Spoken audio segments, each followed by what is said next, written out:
Good morning, children. Welcome to Tuesday.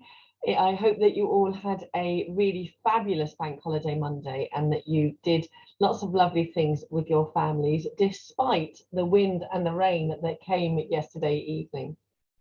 Now, those of you who like gardening will know that we needed some rain because I don't think there's been any proper rain for about 5 weeks, and our plants needed that so that they could carry on growing. Over lockdown, I discovered my green fingers. They're not really green, but that's a phrase to say if someone likes gardening. And so I have been growing tomato plants. And here is one here. Now, tomato plants need a lot of nurturing, just like any other plant, because if you don't look after them, then the tomatoes won't grow. So what you need to do is, when the plant is growing, you've got to keep an eye for lots of the little shoots, not the big shoots like this one here, not those shoots, but the little ones like that little one there. Can you see it? And if those little ones grow, then they will be competition for the larger shoots, the larger branches, which means that the larger branches won't get as much sunlight and as much food. So it's really important, if you're growing your tomato plants, that you actually take off those little extra shoots. I'm just going to do that now, so that then it's not competition for the larger shoots. So there we are, taking most of it off there. That's the only one that I can see. There's a little one there. I'll take that one off too. So that means then that the plant won't get too bushy, and it means that the leaves that are there will manage to get some sunlight and some nutrition for food. But it's also really important when you have a tomato plant that you don't put it in the soil too early. The trick, if you want to grow lots of tomatoes on your plant, is to wait until you've got the yellow flowers on the plant, because the yellow flowers will grow into seeds and tomatoes. So if you put your tomato plant in the soil too quickly, then the yellow flowers won't appear. Instead, the plant will just grow out and more bushy with lots more of these plants here. So wait until you get the yellow flowers, and then once you can see them, it's a sign the plant is saying to you, I'm ready to go back into the soil now. And that's what we'll be doing. So I'll keep you up to date on my tomato plant. And I'll let you know when the yellow flowers arrive, and I will keep on taking off the little shoots as well, so that the bigger shoots, the bigger branches, don't get too much competition for all the things that they need to grow. It's looking quite good, isn't it? You see, I wonder how tall it's going to grow. Like I say, I'll keep you updated. Now, today's gospel was all about the vines, and Jesus used to talk a lot about vine branches and sort of farming, because that's what people in his time and in his area really understood. But before I go on to that, just make sure that you've got your candle with you. Here's mine. And have your gospel ready as well. And like teachers, I sent that all to you in my email. So let me share my screen with you, because I've shown you my tomato plant. Here it is. But I'd also like to show with you the picture of the vine, which is what Jesus would have been talking about.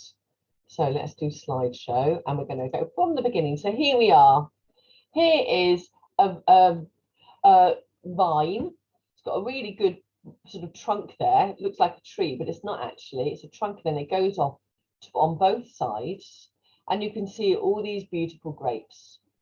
And that's the type of thing that people would be growing in Jesus's time.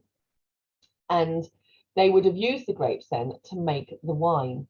And because all these vines were so common and all over the place, Jesus often used to talk about being the vine and us being the branches, because it's what people that he was talking to understood. And that's exactly what it was like in today's gospel.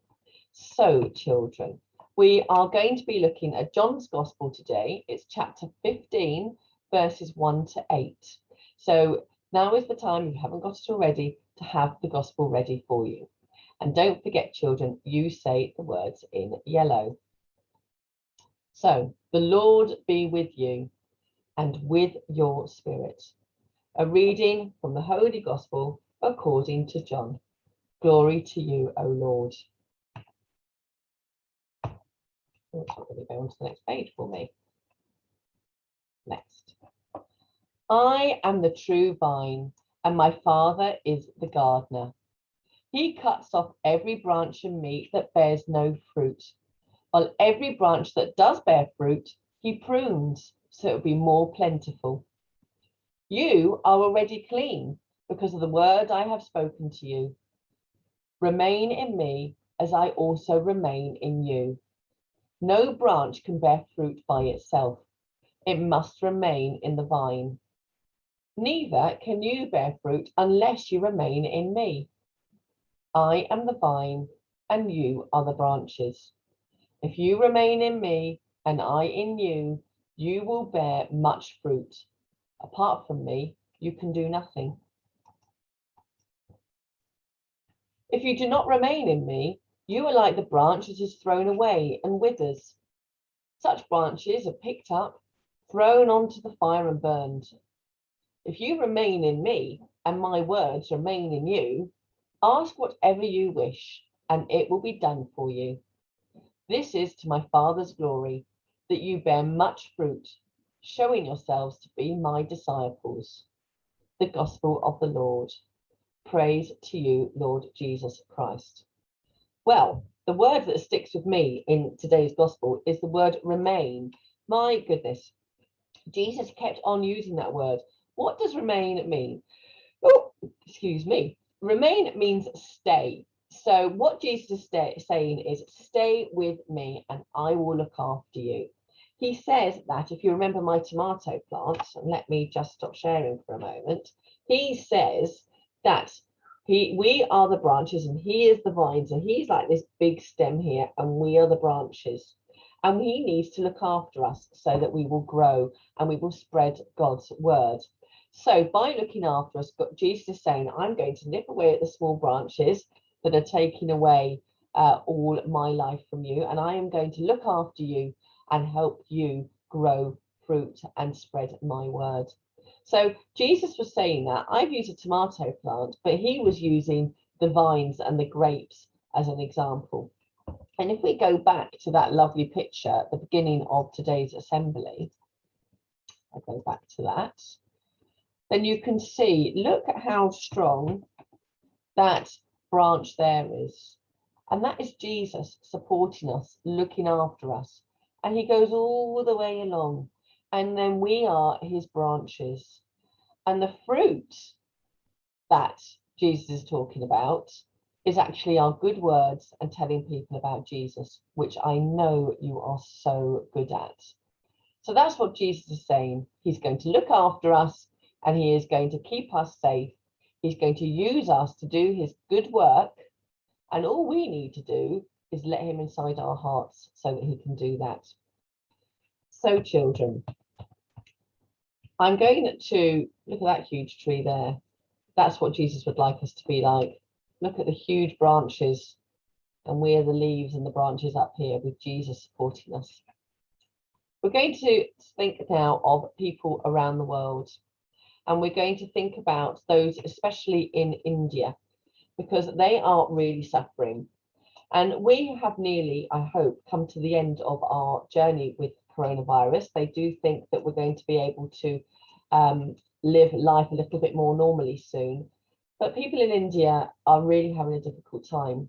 And we've been told that, you know, hands, face, space, and stay outdoors. Well, the people in India, a lot of them live in very cramped conditions. They're very squashed, and lots of them all live in one house. So they can't keep that space. And in some areas of India, water is hard to get as well. So washing their hands, things that we can take for granted, they can't do that. So hands, face and space, and masks, they find them hard to get to. There's a lot of poverty, a lot of people who are very poor in India. So we were able to do things that meant that we were okay, and we are coming hopefully to the end of our coronavirus journey. But in India, it's a lot more difficult. So I want you to think about those people and think about what we can do, maybe as a school, to help them. Let's join our hands. In the name of the Father, and the Son, and the Holy Spirit. Amen. Now, when we say our prayers today, there are some key words that you need to understand. Those of you in year 3 will know the word catechist, because a catechist is someone who helps us learn about God and Jesus and the Catholic faith. So we're going to pray for those people today, along with many others. So you say the words in green. We pray for all catechists and people who teach others about Jesus, that they may do a good job of explaining faith to others. Lord, in your mercy, hear our prayer. We pray for peace all over the world, particularly in the parts of the world where Jesus lived in his earthly life. Lord, in your mercy, hear our prayer. We pray for people all over the world who do not have enough to eat today. Lord, in your mercy, hear our prayer. We pray for someone we know who is feeling particularly cross or sad or lonely at the moment. Lord, in your mercy, hear our prayer. Lord, help us to reach out to others in need. We make all our prayers through Christ our Lord. Amen. And we just keep the people in India in our prayers. And we say the glory be for them. Glory be to the Father, and to the Son, and to the Holy Spirit, as it was in the beginning, is now, and ever shall be, world without end. Amen. In the name of the Father, and of the Son, and of the Holy Spirit. Amen. So, children, I hope that you have a really, really good day. I will keep you up to date on my tomato plant. Maybe bring in some tomatoes if any come. Last year I didn't have great success with the number of tomatoes, but I have learned that I need to nurture and look after my tomato plant, just like Jesus will look after all of us. Have a great day, everybody, and I'm looking forward to seeing you a bit later. Bye.